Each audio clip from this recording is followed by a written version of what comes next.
Dulangi, dulangi. Oke, saya mulai Pak. Assalamualaikum warahmatullahi wabarakatuh. Salam. Oke, baik. Terima kasih atas kesempatannya Pak Bayu telah hadir pada wawancara kali ini. Eh, Sebelumnya saya terima kasih kepada SMK Ibu Kartini Semarang telah eh, memperbolehkan kelompok kami untuk melakukan wawancara terkait mata kuliah manajemen kurikulum pembelajaran kejuruan sama mata kuliah kurikulum pembelajaran vokasi. Nah, pada kesempatan kali ini kelompok kami akan membahas tentang pertanyaan yang akan ditujukan ke Pak Bayu selaku guru mata pelajaran rekayasa perangkat lunak ataupun yang berkaitan dengan kurikulum juga ya Pak ya. Oke, baik. Mungkin eh, apakah langsung dimulai Pak? Ya, bisa langsung dimulai aja nggak apa-apa wawancaranya. Nah, Ah, baik, saya share screen. ya,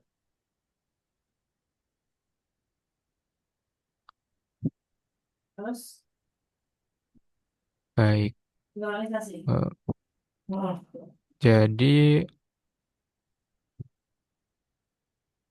jadi dalam mata kuliah manajemen pendidikan kejuruan ini ada dua eh, wawancara yang seharusnya untuk kepala sekolah sebagai seorang manajemen kepalanya, kemudian untuk guru untuk fokusnya tingkat inovasi guru pada pengaruhnya. Nah, pertanyaan untuk Pak Bayu yaitu terkait tingkat inovasi guru dan pengaruhnya pada dukungan seorang manajemen ataupun dari dukungan kepala sekolah. Untuk pertanyaan yang pertama, Bapak, bentuk ya. inovasi pembelajaran apa sih yang paling sering atau Ibu terapkan? Ah ya, oke. Yang berarti pertanyaan untuk guru ya. Ya, bentuk inovasi pembelajaran apa yang paling sering Bapak Ibu terapkan di dalam apa saat ini? Memang kurikulum yang kita diterapkan oleh di SMK Bukartini, kurikulum Merdeka dengan metodenya adalah pembelajaran mendalam. Ya, pembelajaran mendalam itu berarti ada beberapa hal yang perlu disampaikan kepada siswa. Tentunya salah satunya yaitu kita berharap siswa lebih mencermati di dalam pembelajaran itu lebih menggunakan kaidah-kaidah yang sangat baik. Saya sampaikan dulu sebentar. Nah, oke.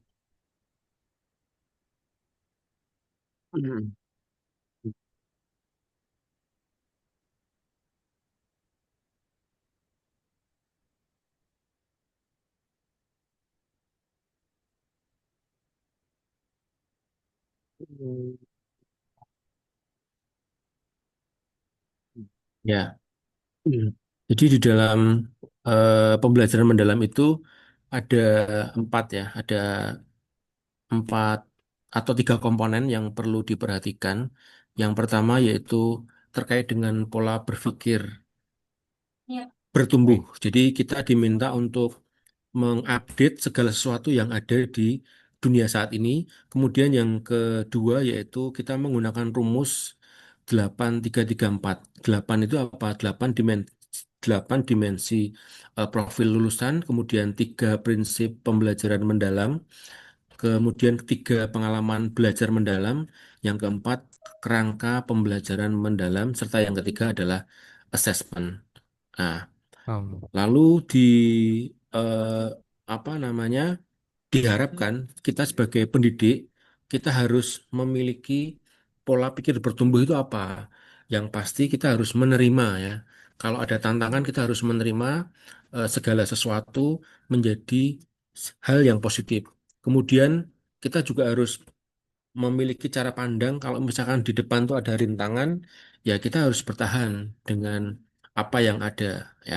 Kemudian yang ketiga, upayanya apa nih? Effortnya apa?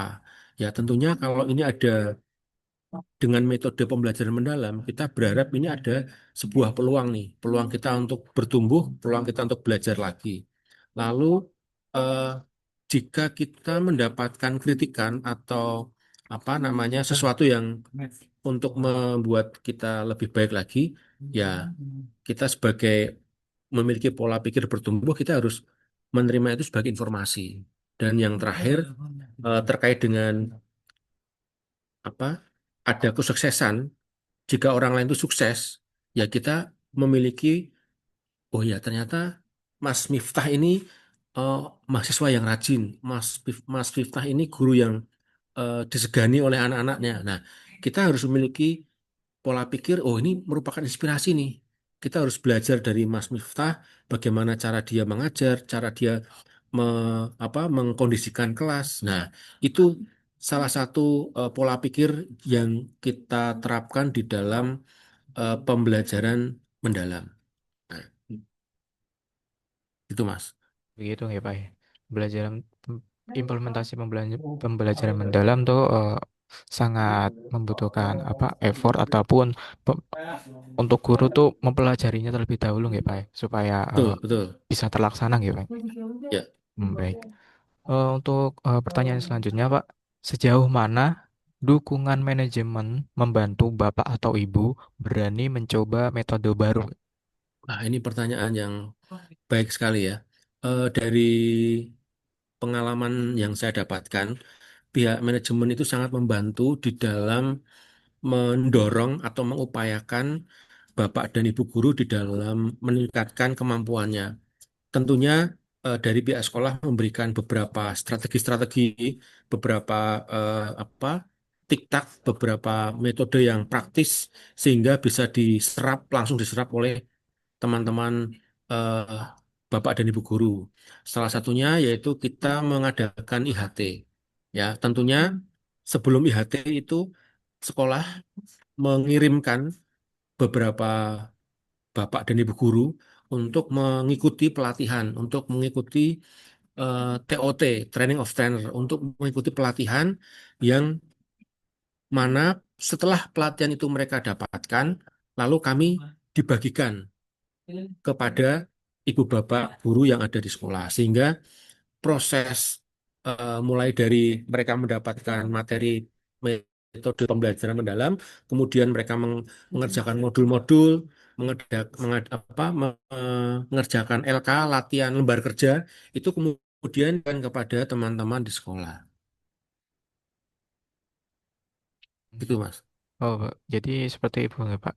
Jadi ada tadi ya, Pak, dukungan yang baik dari manajemen untuk nge-push Bapak Ibu guru supaya bisa eh, bisa menerapkan gitu, metode baru tersebut. Ya, betul sekali. Betul sekali. Baik, Pak. Selanjutnya untuk pertanyaan, apakah fasilitas dan pelatihan dari sekolah itu berpengaruh pada inovasi yang Bapak Ibu lakukan? Mungkin Iya, misalnya pihak manajemen mengadakan sebuah pelatihan yang ditujukan kepada Bapak Ibu guru untuk mengembangkan skill ataupun step selanjutnya, Pak. Monggo. ya. Tentu saja pada waktu pada waktu teman-teman yang diajak atau dikirimkan untuk melakukan pelatihan, tentunya mereka akan kembali lagi kepada sekolah. Nah, kebetulan ada beberapa klaster ya, ada beberapa kelompok yang dikirim oleh pihak sekolah untuk mendapatkan training tersebut. Ya, jadi ada tiga kelompok ya, tiga klaster. Klaster yang pertama itu mereka mendapatkan pelatihan mengenai proses metode pembelajaran. Kemudian klaster yang kedua yaitu kepala sekolah. Kepala sekolah juga mendapatkan pemahaman, termasuk juga penerapan sebagai eh, apa di sekolah vokasi. Dan yang ketiga juga ada pelatihan untuk menggunakan alat-alat yang terkait dengan proses pendidikan digital. Nah, proses pendidikan digital ini kebetulan saya yang mewakili, itu kami diajarkan, kami mendapatkan bantuan yaitu sebuah IFP ya. IFP itu Interactive Flat Panel. Kalau dalam bahasa awamnya itu Smart TV. Nah, itu merupakan salah satu fasilitas yang diberikan oleh sekolah untuk mendukung kegiatan di dalam berinovasi bagi Bapak dan Ibu guru. Akhirnya yang mendapatkan pelatihan untuk menggunakan Smart TV tersebut atau IFV tersebut ya saya perlu memberikan pengajaran itu mendiseminasikan kepada teman-teman guru yang lain. Nah, gitu. Jadi sekolah tuh ini nggak ya Pak ya, sangat mendukung game untuk mengupgrade skill Bapak Ibu guru supaya ikut berkembang seiring perkembangannya ilmu Ya, pengetahuan ya Pak. betul, Baik. betul sekali, betul sekali. Baik Pak, untuk pertanyaan selanjutnya, apa sih Pak hambatan terbesar saat Bapak Ibu guru ingin melakukan inovasi pembelajaran? Ya, ini juga pertanyaan yang kritis ya. Apakah hambatan terbesar pada saat kita akan melakukan inovasi pembelajaran? Tentunya kalau kita lihat dari sisi secara general, hambatan itu ada dua ya. Hambatan dari internal dan hambatan dari eksternal. Kalau kita coba analisa, hambatan dari internal itu adalah dari diri kita sendiri. Ya, bagaimana kita bisa mengatur waktu, bisa memanage waktu itu yang ada supaya bisa maksimal. Terkadang kita waktu sudah diberikan 24 jam. Terkadang itu masih kurang ya kalau kita untuk mengeksplor karena proses belajar masing-masing orang juga berbeda. Ada yang dia proses belajar untuk apa namanya melakukan dengan tutor, melakukan dengan praktek. Ada juga yang belajar melalui video. Itu menjadi hambatan internal yang ada di pada diri kita. Lalu hambatan eksternal itu terkait dengan dari luar, bisa dari lingkungan yang ada, lingkungan dalam artinya ini adalah eh, lingkungan sekolah ya, komunitas. Kita juga harus mencari sebuah komunitas-komunitas atau apa teman sejawat yang tentunya mendukung gerak langkah kita untuk melakukan inovasi di dalam pembelajaran. Begitu Mas Miftah. Baik Pak, jadi tadi Bapak sampaikan terkait ada dua hambatan ya Pak, dikategorikan. Yang pertama internal dan eksternal. Kemudian internal tadi kan dari diri sendiri ya Pak. Kemudian eksternalnya pada komunitas ataupun lingkungan sekitar yang mempengaruhi untuk melakukan inovasi ya Pak. Ya, Oke. betul. Baik, Pak. Untuk pertanyaan selanjutnya, Pak, apakah umpan balik dari pimpinan pimpinan memotivasi Bapak untuk berinovasi lebih jauh? Kemudian mungkin bisa motivasi dari kepala sekolah sebagai seorang manajemen kepala untuk memberikan memotivasi kepada Bapak Ibu guru untuk berinovasi lebih. Iya. Tentunya em, umpan balik ini menjadi sebuah rangkaian dari proses pembelajaran di dalam sebuah sistem organisasi, baik itu di satuan pendidikan maupun tempat yang lain. Nah, umpan balik ini bagi kami, kami sangat membutuhkan umpan balik itu yang mana perlu menjadi sebuah perbaikan kepada diri kita. Contoh misalkan pada waktu saat ini kita melakukan evaluasi di akhir semester itu yang diberikan langsung oleh pimpinan kepala sekolah. Nah, kepala sekolah itu mencermati ya, mencermati ada beberapa soal yang terkait dengan asas ya. Asas itu kan asesmen sumatif akhir semester. Itu soalnya masih belum belum berkriteria HOTS ya. Itu menjadi bagi saya itu menjadi sebuah pemantik ya, pemantik untuk kita memperbaiki diri dan kita lebih berinovasi di dalam pembelajaran. Kemudian yang kedua, eh, di dalam hal pembelajaran pun kepala sekolah juga meninjau langsung ya, meninjau langsung kondisi-kondisi yang ada di kelas, baik itu pembelajaran teori maupun pembelajaran praktek ya, sehingga apa pimpinan melihat langsung ya bagaimana proses kita mengajar di kelas, baik secara teori maupun secara praktek. Itu memang sangat dibutuhkan sekali bagi kami supaya ada umpan balik dari pimpinan yang bisa memberikan masukan untuk kebaikan dunia pendidikan di SMK. Begitu Mas Nuda. Baik, Pak. Jadi umpan balik itu begitu penting ya, Pak, sebagai kita untuk mempelajari apa yang kita perbuat supaya improve ke depannya ya, Pak. Jadi peran kepala sekolah sebagai seorang manajemen tuh begitu penting ya, Pak ya. Iya, ya. Oke, baik, Pak. Untuk pertanyaan selanjutnya terkait kurikulum, Pak. Mm. Jadi terkait kurikulum yaitu kan ada perencanaan gitu Pak ya. Yang pertama kan perencanaan kurikulum. Kemudian step selanjutnya adalah pengembangan. Kemudian step selanjutnya pelaksanaannya. Dan terakhir evaluasi kurikulum.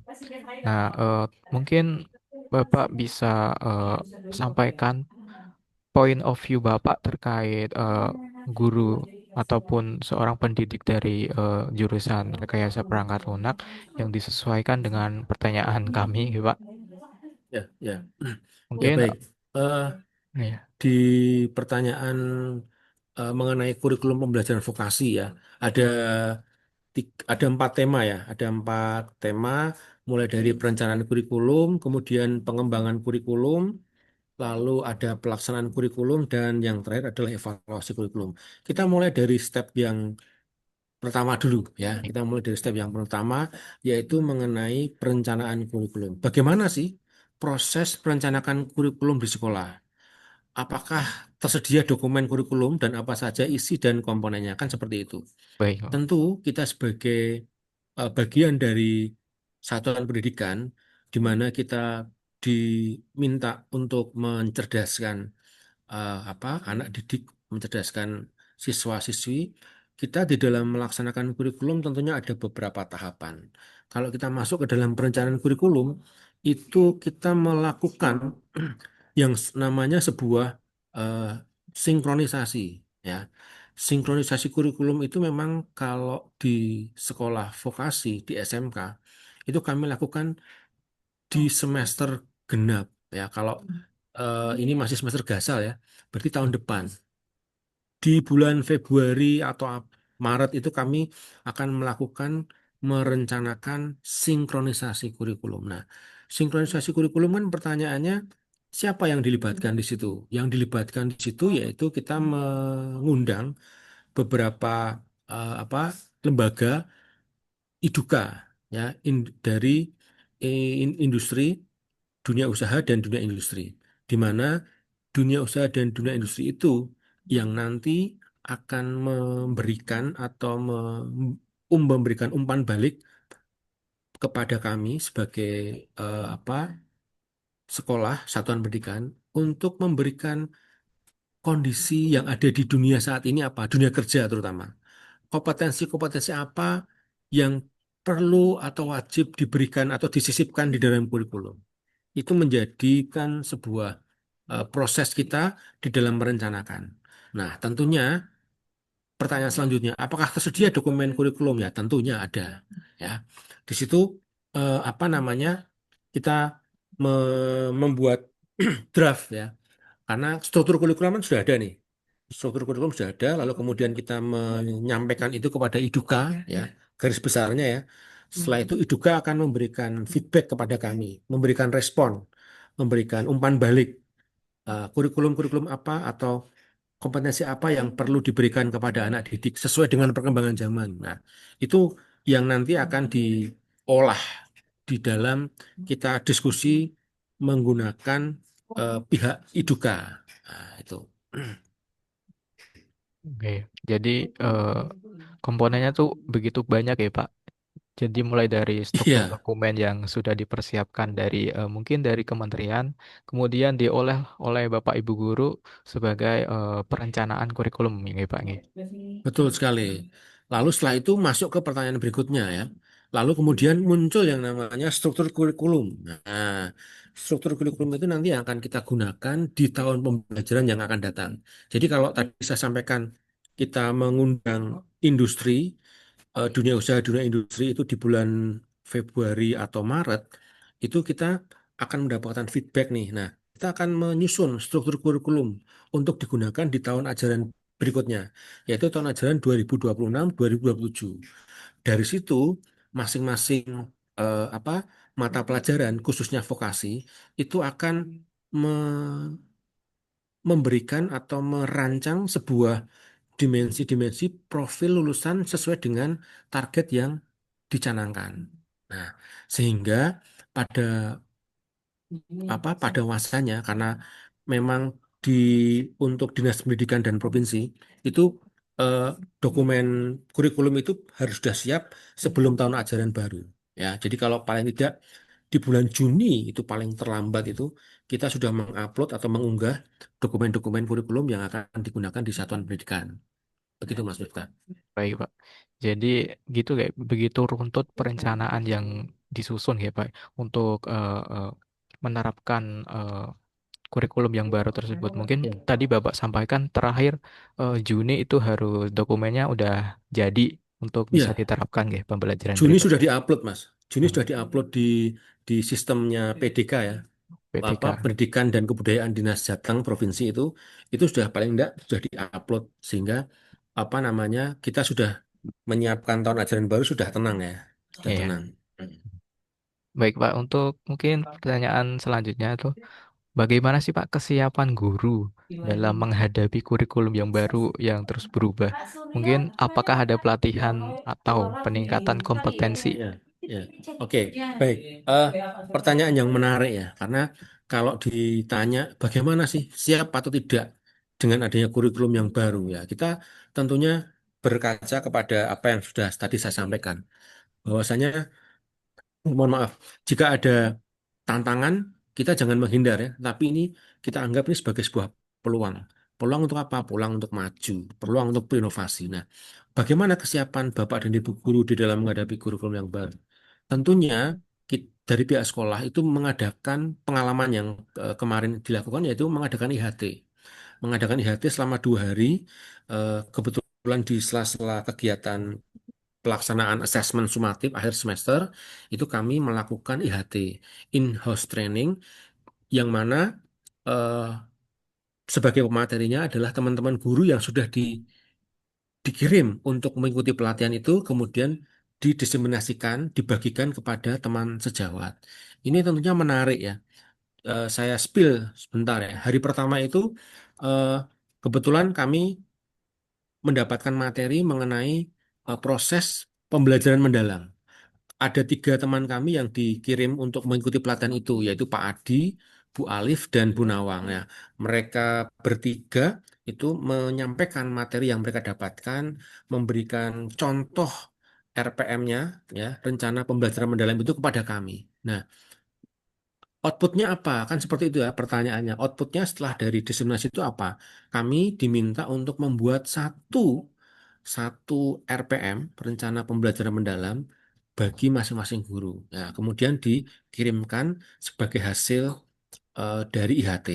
Nah, lalu kemudian hari yang kedua, karena tadi ada 3 kelompok ya yang dikirim untuk mengikuti pelatihan pembelajaran mendalam, kepala sekolah itu memberikan evaluasi ya. Tadi juga sudah disampaikan. Jadi kepala sekolah itu memberikan evaluasi di hari yang kedua mengenai terkait kegiatan pembelajaran di semester gasal ini, plus memberikan strategi-strategi untuk memasuki tahun Yang baru. ajaran baru 2026 dan semester gasal. Lalu kemudian ditutup pelatihan mengenai penggunaan Smart TV ya. Jadi Smart TV itu kan memang kalau kita bayangkan kan alatnya gede ya, alatnya besar.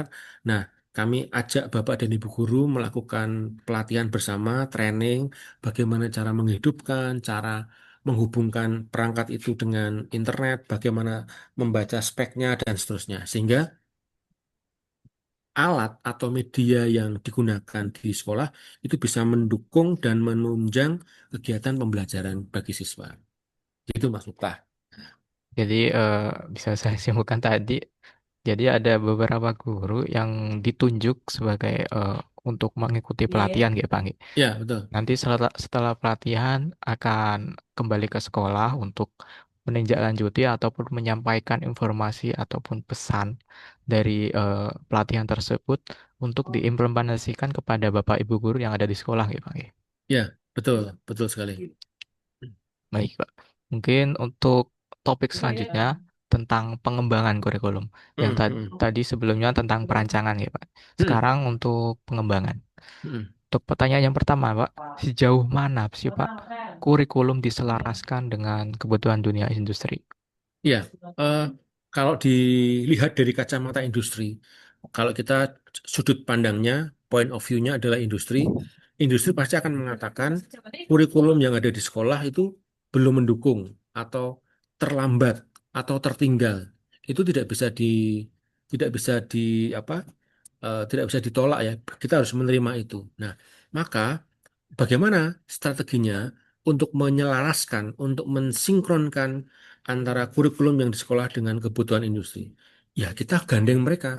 Kita ajak mereka untuk duduk bareng, kita ajak mereka untuk berdiskusi, kita ajak mereka untuk bertukar pikiran, di mana kebutuhan industri saat itu apa yang sedang berkembang. Kalian sedang mengerjakan proyek apa yang akan dikembangkan? Bahasa-bahasa, kalau di RPL ya, bahasa-bahasa pemrograman apa yang dibutuhkan oleh dunia usaha saat ini?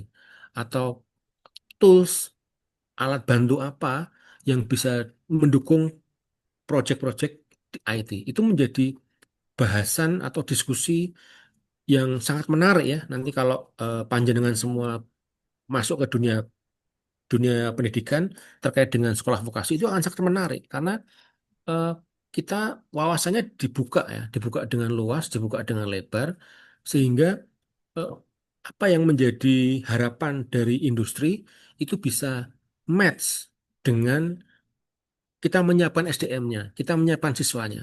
Ya, itu yang menjadi eh, titik balik kurikulum itu perlu kurikulum vokasi terutama diselaraskan dengan kebutuhan dunia usaha dan dunia industri.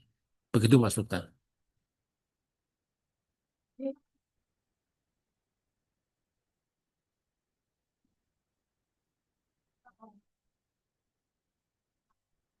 Nggak dengar Mas, kamu mute. Mungkin bisa saya ulang. Tadi Bapak sebutkan tentang ini nggak Pak? Duduk bareng, bertukar informasi untuk menyelaraskan apa yang dibutuhkan di industri nggak Pak? Ataupun Iya, informasi betul sekali. tambahan dan akan diimplementasikan ke sekolah gitu. Betul, betul, betul sekali. Baik Pak. Jadi untuk pertanyaan selanjutnya, bagaimana Pak proses penyusunan rencana pembelajaran? Ada RPP atau ATP ataupun modul ajar, dan bagaimana model pembelajaran serta pendekatan pembelajaran mendalam itu diintegrasikan. Nah, ini tentunya juga menarik ya. Pada waktu kita sudah duduk bareng dengan Iduka, kita sudah apa namanya bincang-bincang, diskusi, brainstorming dengan mereka, dengan para apa industri yang konsen kepada dunia pendidikan, kita harus kembali lagi kepada eh, menyiapkan perangkat atau menyusun rencana pembelajaran. Baik itu RPM ya kalau sekarang ini ya, rencana pembelajaran mendalam, m- ataupun ATP, alur tujuan pembelajaran, serta modul ajarnya. Nah, kenapa ini perlu digarap, perlu dikerjakan ya? Karena ini menjadi pegangan kita bagi para ibu bapak guru di dalam memberikan materi di kelas. Karena bisa juga modul ajar yang saat ini digunakan itu merupakan versi modul ajar tahun 2026 misalkan. Artinya beda dengan modul ajar di tahun 2025 atau tahun 2024. Itu juga perlu apa kita sadari. Nah, lalu bagaimana prosesnya di dalam kita melakukan mengkolaborasikan ya. Kalau saya istilahkan di nomor dua ini, bagaimana sih menyusun rencana pembelajaran dan mengkolaborasikan dengan pendekatan pembelajaran mendalam. Ya, tentunya kita harus bisa memasukkan beberapa kata kunci yang nanti akan digunakan di dalam proses pembelajaran mendalam. Kalau kita lihat ada di pembelajaran mendalam itu ada dimensi profil lulusan ya, lingkungan pembelajarannya seperti apa, pemanfaatan digitalnya bagaimana, kemudian apa kemitraan pembelajaran serta praktis pedagogisnya yang akan menjadi dimensi profil lulusan. Terus juga kita perlu menyiapkan prinsip pembelajaran ya. Kalau prinsip pembelajaran itu ada apa namanya? eh, tiga ya, bermakna, kemudian mengembirakan, serta berkesadaran ya, sehingga hal-hal di dalam metode pembelajaran itu perlu dituangkan di dalam sebuah dokumen yang namanya rencana pembelajaran. Nah, gitu Mas Miftah. Jadi dari perbincangan Bapak Ibu guru dengan praktisi industri tadi untuk menyelaraskan ya Pak. Kemudian untuk menyelaraskan tersebut itu juga disesuaikan dengan tujuan prinsip pembelajaran mendalam ya Pak. Ya. Ya, betul sekali. Betul Baik, sekali. baik Pak.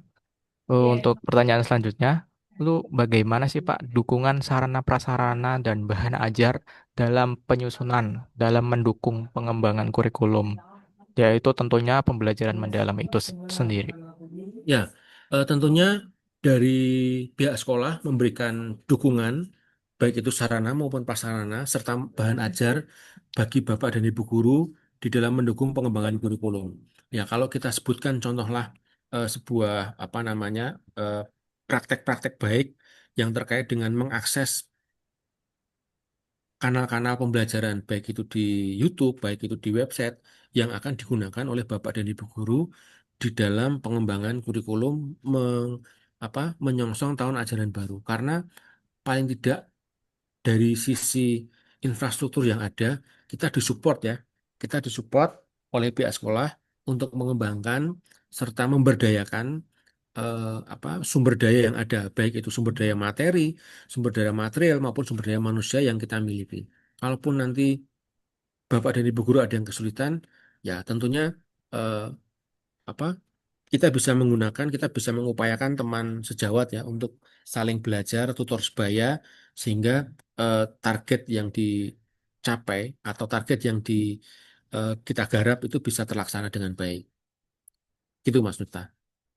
Jadi begitu banyak ya Pak sumber informasi yang diberikan mungkin dari sekolah maupun informasi dari Kementerian Pendidikan khususnya dalam mempersiapkan ataupun buku panduan terkait Ya, untuk mendukung terciptanya pembelajaran yang baru mm-mm, dalam mm-mm. baik. Betul betul. Selanjutnya tadi tentang pengembangan kurikulum, kemudian kita lanjutkan pada pelaksanaan Pak Mm-mm, terkait mm-mm, kurikulum mm-mm. tersebut.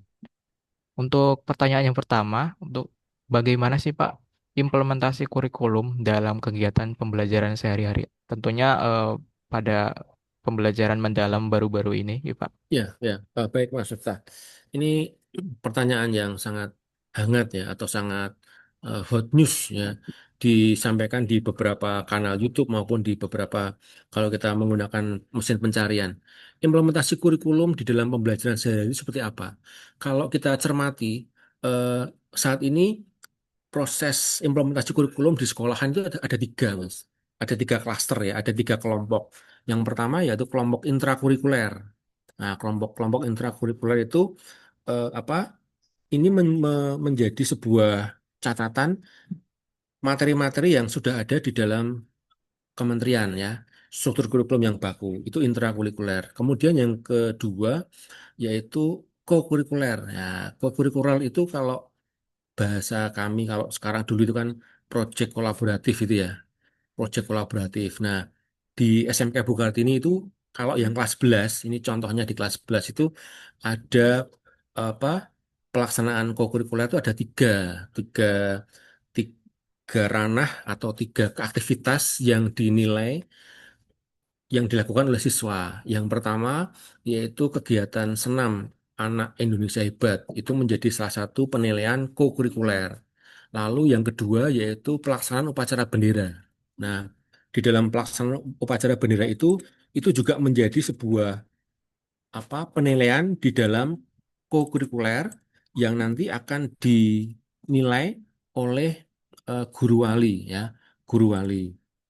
Lalu kemudian yang tidak kalah pentingnya yaitu yang ketiga itu mengenai penilaian pada waktu siswa melakukan kerjasama kolaborasi dengan temannya. Indikator yang ketiga itu kami menilai pelaksanaan itu, pembuatan desain busana dengan menggunakan barang bekas. Itu menjadi salah satu bahasan di dalam kokurikuler. Nah, karena tadi di dalam kokurikuler ada tiga kegiatan ya.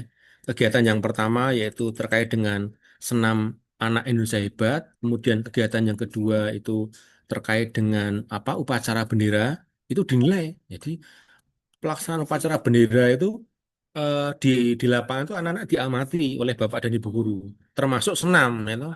Nah, senam Indonesia hebat itu pun juga dinilai. Kemudian penilaian kegiatan yang ketiga yaitu terkait dengan Kerjasama ya. ya kerjasama dengan dengan teman, yaitu membuat desain busana dari bahan bekas atau daur ulang. Itu menjadi apa tiga kegiatan di dalam kokurikuler. Nah, implementasi yang ketiga yaitu kegiatan ekstrakurikuler. Ya, tentunya ekstrakurikuler ini mendukung implementasi kurikulum ya. Kalau di SMK Bukartini berarti ekstrakurikulernya kan bermacam-macam nih. Ada pencak silat, ada voli, ada futsal, kemudian ada apa mobile apps, ada ekstra itu apa e-sport. Nah, e-sport tuh ada itu. Kemudian ada ekstra fotografi, ada ekstra modeling. Nah, itu menjadikan ya kita berharap anak SMK itu menjadi manusia yang utuh ya, manusia yang seutuhnya, manusia yang semanusianya ya. Jadi mereka juga ditempa dengan proses yang ada di SMK Bukat ini. Itu Mas Miftah. Jadi eh, banyak ya, Bah. Banyak ya Ya, terkait betul sekali. tadi Ada tiga ya penyusunan berarti ya. game.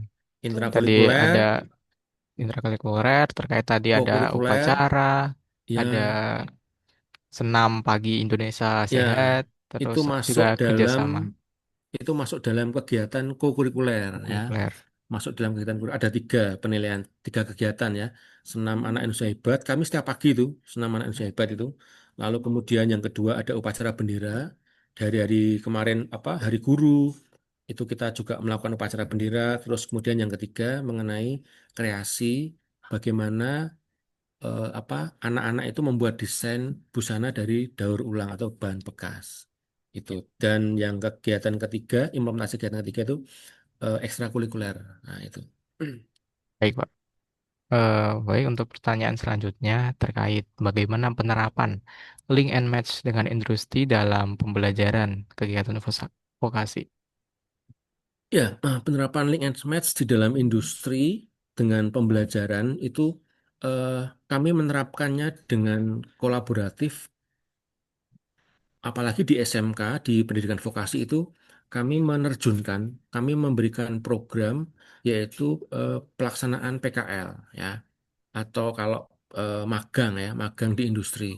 Magang di industri ini memang dari tadi ya pelaksanaan perencanaan lalu kemudian muncul kurikulum yang baru. Nah, ini link and match-nya dengan pembelajaran bagaimana? Nah, kami terjunkan anak-anak itu ke tempat industri dan usaha, dunia industri dan dunia usaha supaya mereka bisa belajar secara langsung.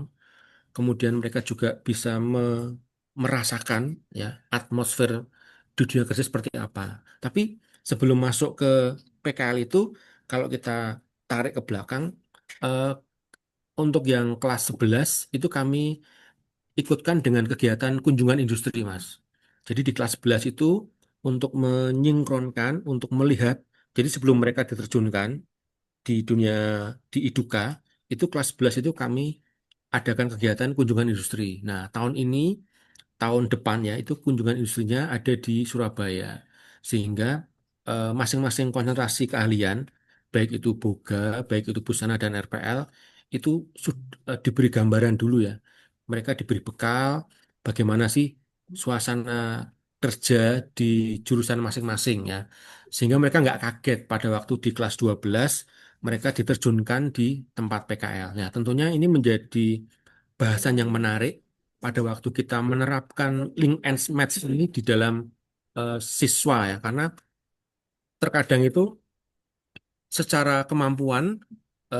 kemampuan itu mereka kompetensi nih mereka eh, memiliki kemampuan itu tetapi secara mental itu juga belum siap. Nah, akhirnya kami undang motivator, kami undang apa guru tamu yang memberikan bekal kepada mereka untuk menyiapkan diri mereka di dalam dunia kerja.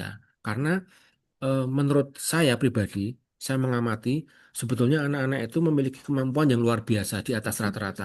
Kemampuan luar biasa di antara yang lain. Tetapi mereka terkadang belum memiliki mental yang baja. Mereka terkadang kalau terkena hambatan mereka gampang sekali apa down itu sehingga membuat kita perlu membekali mereka dengan pembekalan dengan mengundang guru tamu, menghadirkan guru tamu supaya bisa memberikan motivasi kepada diri mereka masing-masing. Itu harapannya sehingga proses pelaksanaan PKL itu bisa berjalan dengan lancar, sehingga Iduka juga yang mendapatkan siswa kita juga merasa senang, merasa terbantu. Kan ada juga loh Mas, Iduka itu yang merasa dititipi anak PKL itu ada yang gersulo ya, atau bahasanya itu sambat ya. Wah ini pekerjaannya nggak beres-beres. Kita pekerjaannya lambat padahal di deadline pekerjaan harus selesai. Nah itu kan apa hal-hal itu harus kita minimalisir.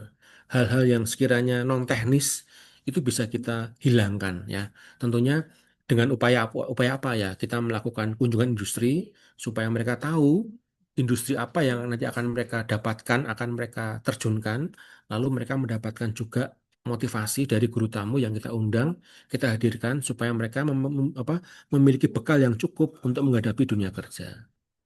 Begitu Mas Miftah. Baik, Pak. Jadi tadi Bapak sempat sampaikan tentang untuk menerapkannya untuk itu memerlukan ini ya Pak, penerjunan untuk melihat secara langsung Ya, kegiatan produksi ataupun pekerjaan yang dilakukan pada jurusan masing-masing tersebut. betul, dengan Kemudian cara kunjungan industri. ya, Ya, kemudian mereka akan menyiapkan ilmu pengetahuannya untuk diterjunkan langsung melaksanakan kegiatan PKL ataupun magang ya Pak. yes, Dan betul sekali. nanti Itu di sananya waktunya 4 bulan, ya. yang nanti Durasinya 4 bulan. di sana dia akan bekerja sama dengan pihak industri untuk melakukan tugas-tugasnya masing-masing ya Pak. Ya. Mm-mm, betul, betul sekali, betul sekali. Baik Pak, untuk pertanyaan selanjutnya, bagaimana sih Pak pelaksanaan pembelajaran berbasis dimensi profil lulusan atau kegiatan kokurikuler yang mendukungnya? Ya, baik. Kalau kita lihat dan kita cermati dimensi profil lulusan yang ada di saat ini ya, kita lihat sebentar. Saya akan cek ini. Nah, di dalam dimensi profil lulusan di pembelajaran mendalam itu ada 8 ya, Mas Miftah dan teman-teman. Yang pertama yaitu keimanan dan ketakwaan terhadap Tuhan Yang Maha Esa. Itu menjadi landasan spiritual bagi kita di dalam membentuk atau mencetak dimensi profil lulusan. Yang kedua, kewargaan atau apa Warga, sebagai warga negara Indonesia. Yang kewarganegaraan. ketiga, ya betul. Yang ketiga adalah kreativitas. Kita kita buat mereka juga harus nggak cuma pinter ya, tapi harus kreatif. Hal-hal sesuatu yang sekiranya mengganggu mereka bisa kita maksimalkan. Kemudian kemandirian, kolaborasi iya, kerjasama iya, tetapi kemandirian juga perlu diberikan supaya mereka juga siap menghadapi dunia kerja. Karena kalau sudah bekerja kan mereka nggak akan mungkin bergerombol. Mereka akan berjuang dengan sendiri. Yang kelima adalah komunikasi. Ini juga penting. Terkadang siswa itu memiliki kemampuan yang saya katakan melebihi rata-rata, tetapi mereka belum menguasai cara berkomunikasi yang baik. Contoh misalkan hal yang sepele pada waktu mendapatkan tugas dari Bapak dan Ibu guru atau dari Iduka, seyogianya, sebaiknya mereka kan mengkonfirmasi, Pak, Bu, atau ini pekerjaan sudah selesai. Nah, terkadang mereka kan cenderung diam. Ya, itu yang perlu kita push supaya mereka sadar. Yang keenam yaitu kesehatan. Ya, kita harus apa ya menjadi manusia yang sehat ya. Salah satunya dengan cara melakukan kegiatan senam pagi ya, atau senam anak Indonesia hebat itu menjadi indikator ya. Itu trigger contoh untuk cara sehat itu seperti apa. Lalu yang ketujuh kolaborasi. Ya, kita kalau bekerja sama dengan orang tentunya akan semakin lebih mudah di dalam kita mendapatkan pekerjaan-pekerjaan yang lain. Dan yang terakhir adalah penalaran kritis atau berpikir kritis supaya kita dapat melihat sesuatu yang tidak tidak sesuatu yang akan menjadi kita menjadi penasaran ya. Kita akan di dipompa, dipus untuk berpikir terus ya. Itu menjadi salah satu pelaksanaan pembelajaran berbasiskan di profil lulusan ya karena eh, di dalam kegiatan kurikuler itu, nah itu kan sudah tiga kegiatan ya tadi ya. Yang pertama apa? Kegiatan anak senam anak Indonesia hebat. Sama Indonesia. Kemudian yang kedua upacara bendera Upacara itu masuk bendera, tuh kewargaan itu kewarganegaraan itu masuk ya, itu upacara bendera. Lalu yang ketiga mengenai kerjasama. mendesain busana dengan barang bekas dengan barang yang tidak pakai. Kreativitas kolaborasi itu kan diolah semua itu. Nah itu menjadi eh, sebuah satu rangkaian bagaimana kita mengimplementasikan pembelajaran berbasis dimensi profil lulusan itu maksudnya. Jadi ada 8 profil lulusan ya Pak yang diterapkan kepada anak didik supaya dia kalau lulus nanti menjadi warga negara yang baik, kemudian kreatif Tuh, juga ada, kemudian ya kemandirian. kemandirian juga ada gitu ya Pak Iya, ya. betul, betul sekali. Mungkin untuk pertanyaan selanjutnya, bagaimana Saya sih? sambil minum ya. Monggo Pak, monggo.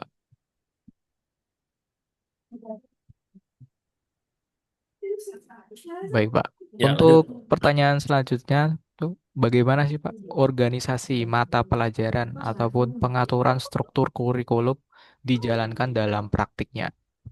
Ya, di dalam proses implementasi kurikulum, kita memiliki acuan-acuan yang menganut di dalam kementerian.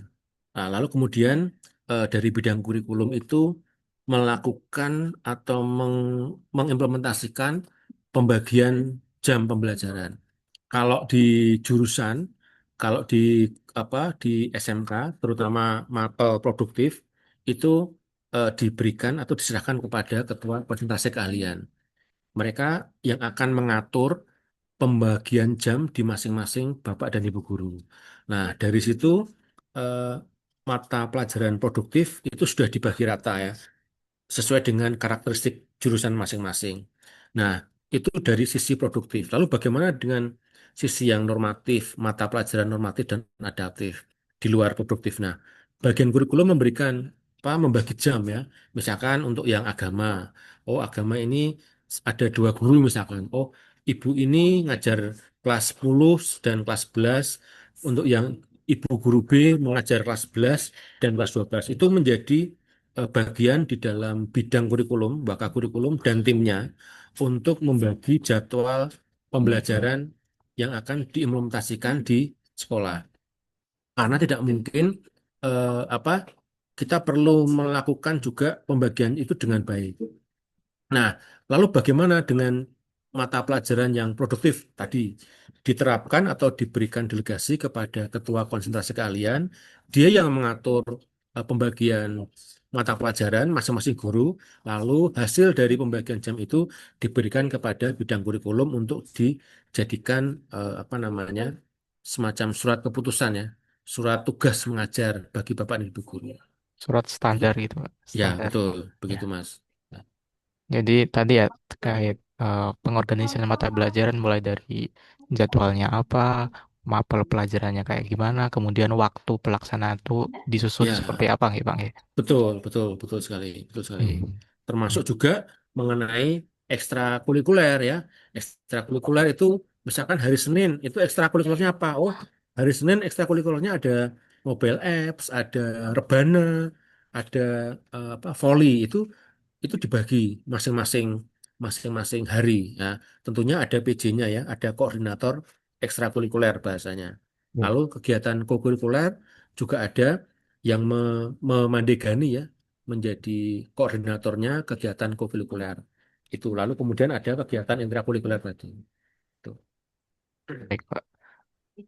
Kalau tadi sudah pada tahap pelaksanaan, Pak, selanjutnya kita mulai pada tahapan evaluasi ataupun yang terakhir. Mungkin Ya, untuk pertanyaan yang pertama, Pak, bagaimana sih Pak pelaksanaan evaluasi pembelajaran di sekolah SMK Ibu Kartini dilakukan? ya baik. Pelaksanaan evaluasi pembelajaran di sekolah itu tentunya kita sebagai organisasi yang bertumbuh ya, organisasi yang bertumbuh dan selalu update dan upgrade ya, kita melakukan evaluasi sebagai salah satu poin penting di dalam proses pembelajaran. Kita lakukan di akhir semester ya. untuk semester gasal ini kemarin sudah dilakukan oleh kepala sekolah sekalian dengan eh, melaksanakan IHT ya menjadi sebuah satu rangkaian yang di apa tidak terpisahkan. Lalu Bapak kepala sekolah memberikan masukan ya bagaimana proses pembelajarannya, hal-hal apa yang perlu diperbaiki. Lalu Bapak dan Ibu guru juga bisa menyampaikan evaluasinya, pendapatnya, ya, termasuk juga mengenai proses strategi-strategi atau rencana pembelajaran yang akan dilakukan di semester depan. Itu menjadi bagian sebuah mata rantai yang menjadi yang tidak terputus ya proses evaluasi ini. Itu Mas Mufti. Oke, Pak. Jadi proses evaluasinya tuh diharapkan bertumbuh ya Pak. Setiap ada kegiatan implementasi yang dilakukan evaluasi kembali. Kemudian direvisilah apa-apa yang perlu dibutuhkan, kemudian dijalanin lagi gitu ya Pak. Yes, betul, betul sekali, betul sekali. Itu menjadi sebuah siklus yang nggak pernah putus Hmm. ya. Ya, Ada evaluasi, terus kemudian ada perencanaan kembali, seterusnya dan seterusnya begitu. baik Pak. Lanjut untuk pertanyaan yang berikutnya, bagaimana sih Pak proses evaluasi kurikulum secara keseluruhan, termasuk struktur dan organisasi kurikulum dilakukan? Nah, ini menarik ini ya. Proses evaluasi kurikulum tentunya dilakukan oleh Wakakurikulum dan kepala sekolah terkait dengan proses dari mulai apa pembelajaran intrakurikuler, kemudian proses kokurikuler dan proses ekstrakurikuler. Karena apa? Karena ini menjadi sebuah rangkaian mata rantai yang menjadi satu kesatuan ya. Dari intrakurikuler juga mendukung dari sisi apa pedoman atau tuntutan dari kurikulum nasional dari kementerian, lalu kemudian kokurikuler itu juga memberikan sebuah wadah atau tempat bagi siswa mereka bisa bertumbuh dan berkolaborasi, bisa mengimplementasikan wujud-wujud konkret bagaimana cara mereka bekerja sama. Dan ekstrakurikuler itu mengembangkan talenta atau keahlian mereka ya. Ada yang suka senang di fotografi, senang di fashion, senang di olahraga, itu menjadi sebuah tempat. Nah, kami melakukan apa namanya? Melakukan refleksi ya, melakukan eh, diskusi internal di dalam pleno ya. Kami lakukan itu di setiap akhir semester. Kalau saat ini kemarin kami sudah lakukan pada waktu hari terakhir pelaksanaan asesmen, dilanjutkan dengan IHT. Nah, kemungkinan di tahun ajaran yang akan datang, semester genap, kami lakukan evaluasi itu di akhir semester genap, sehingga apa kita siap ya untuk perbaikan-perbaikan yang nantinya bisa mendukung di dalam keputusan mencerdaskan siswa yang ada di SMP Bukartini. Itu Mas. Jadi proses evaluasi yang dilakukan di internal ya Pak, dengan Ya, bidang waka kurikulum yang dievaluasi di lingkup internal dan nantinya diterapkan untuk siswa gitu Pak. Ya. betul sekali, betul sekali. Baik Pak. Untuk pertanyaan selanjutnya Pak, apakah industri terlibat dalam proses evaluasi kurikulum dari pemerintah tersebut? Jika iya, bagaimana sih Pak bentuk keterlibatannya? Ya, baik. Tentunya kalau dilihat dari kita sebagai pendidikan yang berbasis vokasi, pendidikan kejuruan, kita perlu melibatkan industri di dalam proses evaluasi kurikulum yang nanti kita jalankan. Salah satunya yang kemarin yang tadi saya sampaikan yaitu kita mengadakan, kita melakukan sinkronisasi kurikulum yang ada yang akan sudah kita lakukan. Jadi kita menyiapkan draft dokumen kurikulumnya. Di draft dokumen kurikulum itu ada dua ya, draft kurikulum untuk intrakurikuler dan draft kurikulum untuk pelaksanaan PKL. Karena ini menjadi hal yang berbeda pada waktu standar-standar yang ada eh, di sekolahan dan yang ada di industri. Tentunya dengan adanya kita libatkan dunia usaha dan dunia industri, mereka akan senang ya. Mereka akan senang, mereka memiliki apa rasa memiliki sekolahan sehingga kalau bahasa saya, kalau mereka dititipi itu mereka bisa menerima ya gitu ya. Karena kan nggak mungkin saya melibatkan Mas Miftah di dalam proses perencanaan. Lalu tiba-tiba sorry, Mas Miftah nggak kita libatkan di dalam proses perencanaan nih misalkan nih. Terus tiba-tiba di titik-titik kan juga nggak elok ya. Etikanya kan kurang pas. Nah, akan lebih match lagi kalau Mas Miftah mulai ikut mendampingi kami, mulai menyusun sinkronisasi bareng, melakukan apa memberikan masukan input ke kurikulum yang ada di sekolah. Eh, jenengan juga mau menerima siswa kami untuk magang kan akan lebih hebat. Itu yang kami rasa itu menjadi salah satu strategi di dalam kita melakukan evaluasi kurikulum melibatkan industri. Karena apa? Evaluasi yang dilakukan oleh industri itu kami menjadi acuan ya. Bahkan dokumennya itu nggak dokumen yang rapi, Mas. Jadi dokumen kurikulum sinkronisasi kurikulum itu bahkan mungkin banyak coretan ya, banyak coretan yang mereka menggunakan tulisan tangan. Ya kita memang menyiapkan draftnya berupa ketikan betul, tapi pada waktu kita discuss dengan Iduka ya mereka coret-coret apa yang ada di situ ya, sekiranya pas mereka tinggal di highlight, ditebelin. Kalau nggak pas ya kita, mereka pasti akan memberikan apa namanya catatan-catatan yang kita sediakan kotaknya itu. Oke, Pak.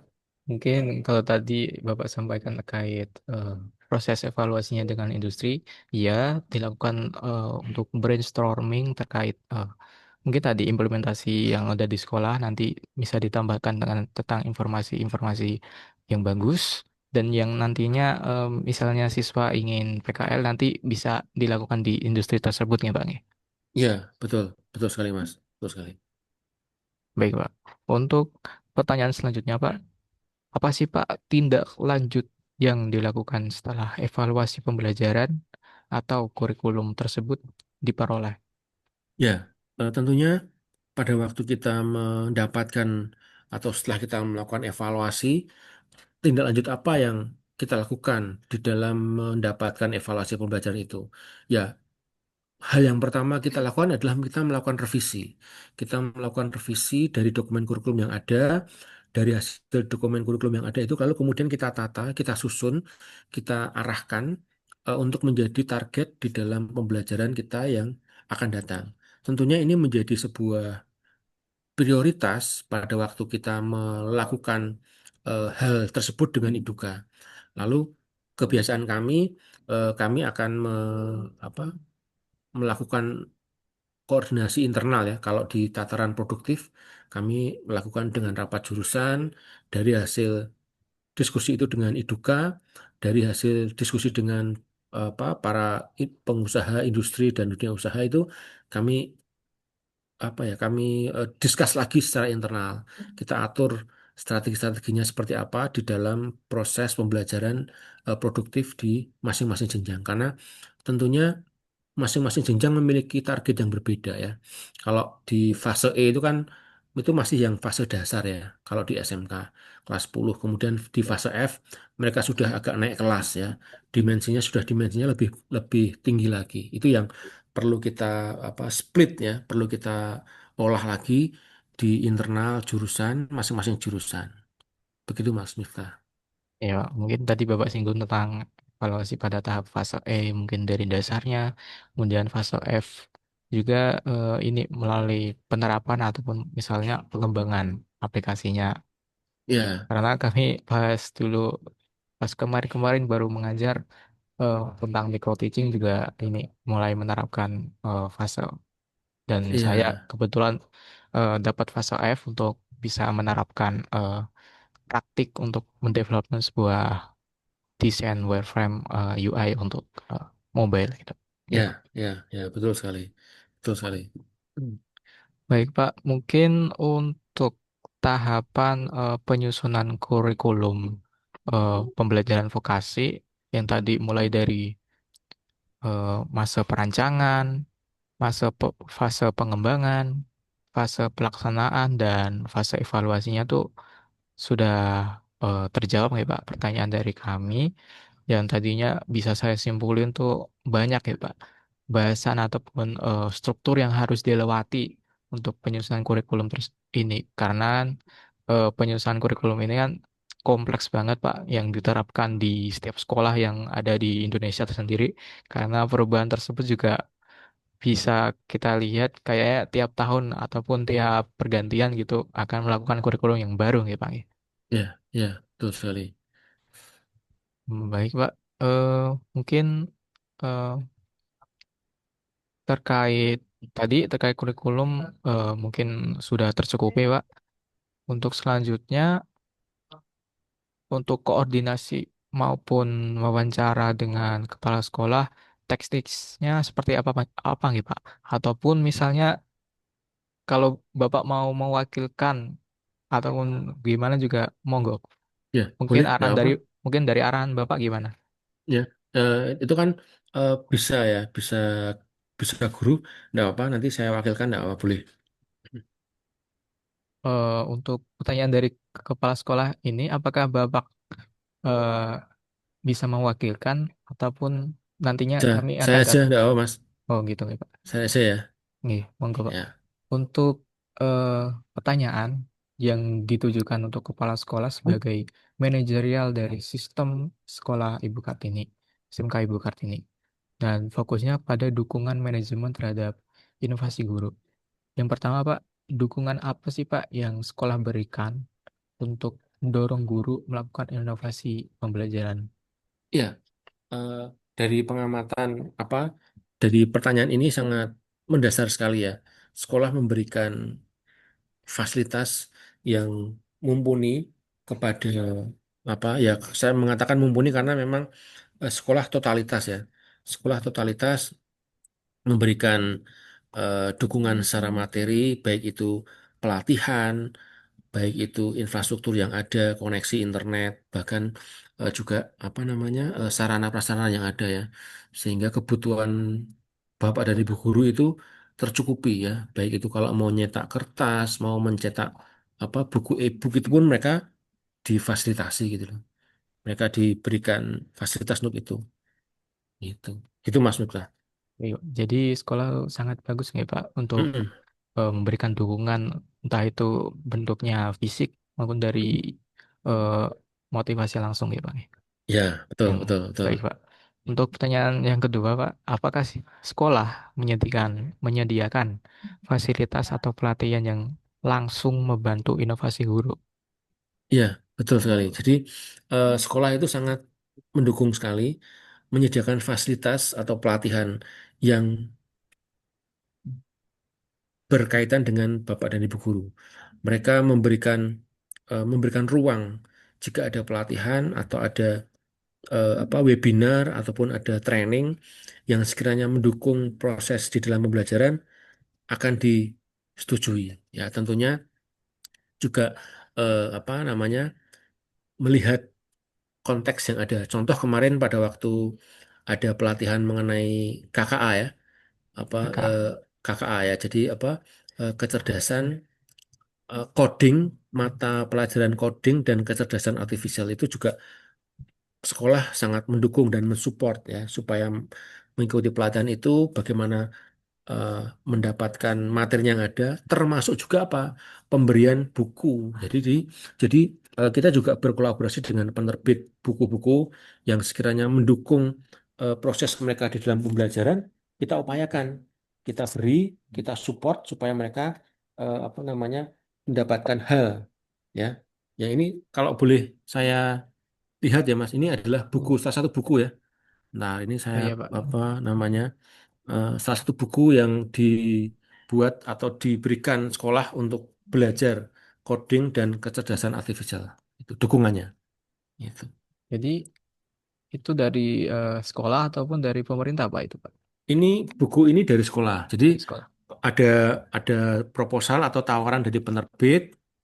Lalu kemudian kebetulan ada mata pelajaran coding dan kecerdasan artifisial. Nah, sekolah memberikan bantuan atau memberikan mensupport Bapak dan Ibu guru untuk membeli buku ini. Silakan kamu beli bukunya. Nah, Oh untuk bisa. dipelajari dulu ya gitu. Oh, baik Pak. Jadi dukungan penyediaan fasilitas itu sangat mumpuni ya Pak untuk bisa langsung untuk membantu inovasi guru. Ya, amin, amin. Nah, baik Pak. Mungkin pertanyaan selanjutnya, bagaimana sih Pak manajemen memberi umpan balik kepada guru terkait inovasi pembelajaran? Ya. Manajemen memberikan umpan balik kepada guru terkait dengan inovasi pembelajaran sangat relevan sekali ya karena eh, apa dari pihak sekolah ya dalam hal ini adalah Kepala kepala sekolah. sekolah ya betul sekali itu memberikan ruang kebebasan untuk berinovasi. Contoh pada waktu semester ini ya kita inovasi di dalam pembelajaran itu dilakukan melalui asas assessment sumatif akhir semester itu menggunakan eh, apa Google Form, tetapi Google Form itu wajib anak-anak melogin dengan Exambro ya. Sampai. Exambro yang harus sudah didownload, sudah diunduh oleh anak di handphone Android sehingga anak kalau misalkan keluar dari Exambro itu akan muncul suaranya Iya, muncul suaranya. Itu menjadi sebuah inovasi ya menurut menurut kami ya. Mungkin ini hal yang sederhana, hal yang sepele, tapi bagi kami inovasi itu kan dari hal yang kecil dulu. betul. Nah, hal yang kecil sederhana baru mereka bisa mengupdate berkembang. Nah, gitu maksudnya. Baik, Pak. Mungkin tadi Bapak singgung terkait exam bro. Sebetulnya itu kan untuk ini ya, Pak. Penilaian sumatif menjadi digital gitu, Pak. Nggak pakai dengan Ya, coret lagi. Nah, betul sekali. ya. Sebetulnya saya dulu juga pernah memakai itu, Pak, exam bro pada saat SMP kalau nggak salah. Itu kelas Ya, kelas 8 kelas 9 tuh udah pakai exam ya, bro itu. ya. Jadi Untuk pakai yang HP. pakai handphone ya, untuk yang Nah, pilihan ganda ya. Untuk yang urean kita tetap pakai apa? Paper ya, pakai apa? ya, Urean itu ada. lumayan. Ya. Ya, betul sekali. Nah, baik, Pak. Lanjut untuk pertanyaan berikutnya, Pak. Menurut Bapak Ibu, apakah kendala utama dalam mendukung inovasi guru? Nah, kendala yang dihadapi untuk mendukung inovasi guru ya tentunya tadi ya ada dari faktor internal dan faktor eksternal. Internal terutama dari apa? Dari diri kita sendiri ya, dari bapak dan ibu guru sendiri. Bagaimana mereka bisa mengatur waktu, dimaksimalkan waktunya yang ada, sehingga apa yang mereka upayakan, apa yang mereka kerjakan bisa lebih mumpuni, bisa lebih berdaya guna. Karena apa? Bapak dan Ibu guru kan juga memiliki tugas tugas sampiran, ada yang sebagai apa waka kurikulum, ada yang sebagai guru mapel ya. Tentunya itu menjadi hal yang menjadi berkat ya kalau bahasa saya jika mereka mendapatkan apa tugas ekstra ya, tugas tambahan itu perlu di menjadi bahasan yang waktu ya menurut saya. Kendala utama di dalam berinovasi kan terkadang waktu itu bagi sebagian orang waktunya sudah habis ya, tapi kita harus bisa memanage waktu semaksimal mungkin ya, seefektif mungkin sehingga kita mendapatkan sesuatu yang bagus juga. Gitu Mas Miftah.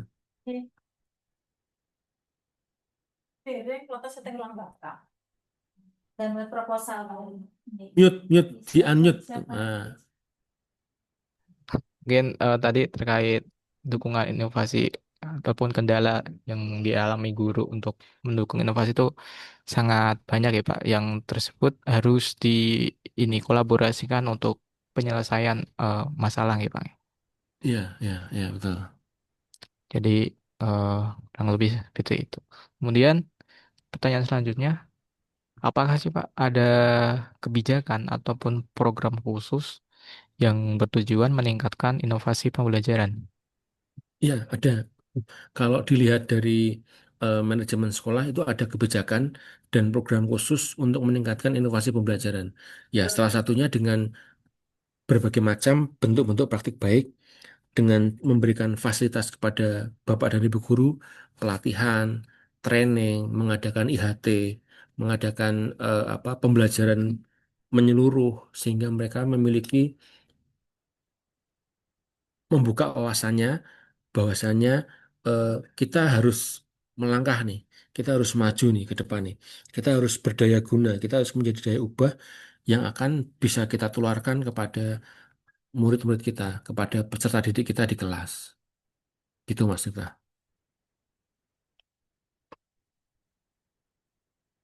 Di unmute. Nah, Jadi program kebijakan ini juga ada nggak Pak diterapkan di iya, SMK Ibu Kartini untuk betul. menyelaraskan program inovasi pembelajaran kepada Bapak Ibu guru untuk terus berinovasi untuk memudahkan siswa dalam mengambil ilmu dari yang ilmu dari Bapak Ibu guru yang disampaikan. Iya, betul sekali Mas. Harus seperti itu ya. Karena kita sebagai pendidik, Anda juga sebagai nanti calon pendidik, kita harus memiliki jiwa belajar sepanjang hayat ya, yang harus disadari juga. Itu. Ya, long life learning kalau nggak salah, Pak. Yes, mantap. Keren, keren. Jadi kurang lebih baik Pak, mungkin secara langsung ini sudah tercukupi Pak untuk kegiatan wawancara observasi terkait mata kuliah manajemen pendidikan kejuruan yang tadi tentang bagaimana kepala sekolah memanajemen sebuah sekolah tersebut. Eh, Tentunya ada guru, lingkungan maupun fasilitas yang bertujuan untuk terus berkembang mengikuti program ataupun ilmu pengetahuan yang baru. Dan lanjut selanjutnya untuk mata kuliah kurikulum pembelajaran vokasi yang disinggung tentang perencanaan kurikulum itu seperti apa, pengembangan kurikulum itu seperti apa, pelaksanaan dan evaluasi itu dijalankan di SMK Ibu Kartini secara kurikulum tersebut kan berganti tiap tahun ya Pak. Jadi harus diselaraskan setiap itu mengalami perubahan. Baik, Ya, kurang lebih bisa saya simpulkan seperti itu Pak. ya, ya Mungkin Mas. akan saya stop share screen. Oke, boleh. Nggak apa. Bentar. Nah, Untuk Mas Ramadan bisa on cam untuk melakukan dokumentasi foto bersama dengan Pak Bayu. iya, boleh, boleh. Silakan Mas. Saya tadi juga udah capture kayak print screen tadi. Oke. Lumayan nih Mas buat apa konten ya. Oke. Oh, Mas Ramadan udah. Mungkin bisa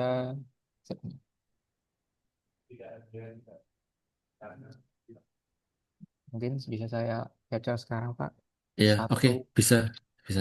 satu, dua, tiga. Iya,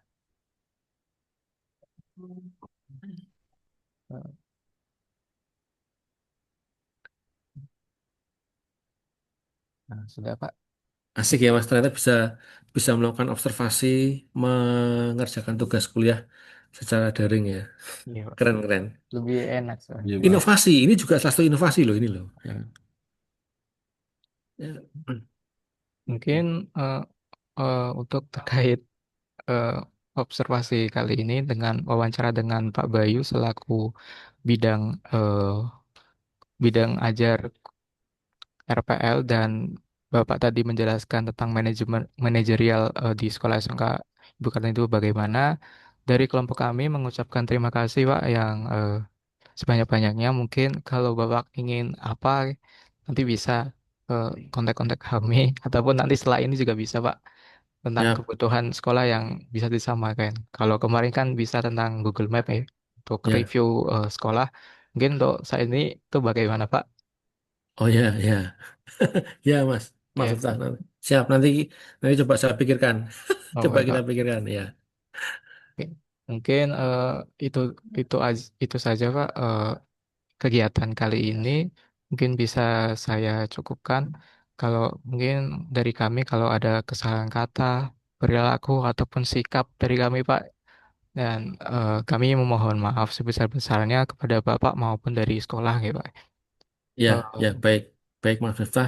Tentunya saya juga mewakili pribadi dan institusi lembaga SMK Ibu Kartini mengucapkan terima kasih juga atas kepercayaan yang diberikan kepada panjenengan dan mohon maaf jika dalam melayani, jika dalam mendukung atau melakukan wawancara kurang berkenan, sekiranya ini menjadi bagian dari kesalahan kita bersama sebagai manusia. Tentunya kami juga berdoa kepada panjenengan semua, kelompoknya Mas Miftah dan teman-teman, dimudahkan dalam proses perkuliahan berikutnya, dilancarkan di dalam kegiatan berdinamikanya. Begitu, Mas. Baik Pak. Amin, amin. Amin, amin. Mungkin bisa saya tutup Pak. Ya, Eh, Terima kasih Pak. thank Pak you Bayu telah ya. hadir Ya, pada Zoom kali ini. Saya ya. tutup. Wassalamualaikum warahmatullahi wabarakatuh. Waalaikumsalam. Waalaikumsalam Thank you warahmatullahi ya. wabarakatuh. Terima kasih Bapak. Yes. Izin keluar ya, izin lift ya. Ya Pak.